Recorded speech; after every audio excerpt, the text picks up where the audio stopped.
Okay, I'm back here in this basement. I'm going to skim out all of these walls, the angles, the corner bead. I'm going to put a skim coat on it. I'll show you the time. It's 7:59, almost 8 o'clock in the morning.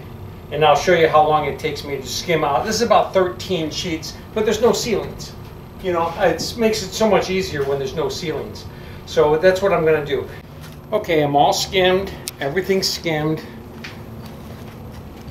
Notice how I hit the other side of all of these angles now. That's all done. I've got all of the seams skimmed out very nicely, the screws, the corner bead. Everything is ready to sand. It's 2 coats, tape, top, skim. That's pretty much all I've done here. And it's ready to sand. It's ready to sand, and then it's ready to paint.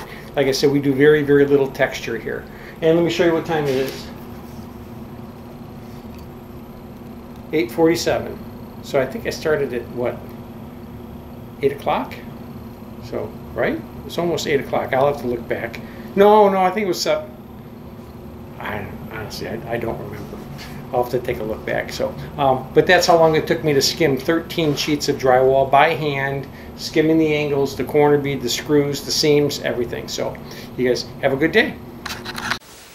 Hey, I'm just coming to you and saying, if you really like these videos, subscribe. And if you really, really like these videos, share them with somebody else. I also wanted to bring to your attention, I'm coming out with a product. It's called the Drywall Doctor First Aid Kit. It's going to have everything you need in here to do patches, repair work, holes in walls, broken corner bead. So you buy the repair kit, you log in, you follow the instructions to repair all of that stuff, and when you're all done with this is a lunch pail. It's an insulated lunch pail, so you can bring it to work. It'll have a little thing in here like this that you can mix mud in, and when you're done you can carry sandwiches in, once you clean it, of course. I think it was a great idea. It's going to be called the Drywall Doctor First Aid Kit. I'm going to have it on Patreon really soon. I need support in order to put this together so I can market it and get it out there. So if you could help support me on Patreon, I would really appreciate it. You guys have a great day.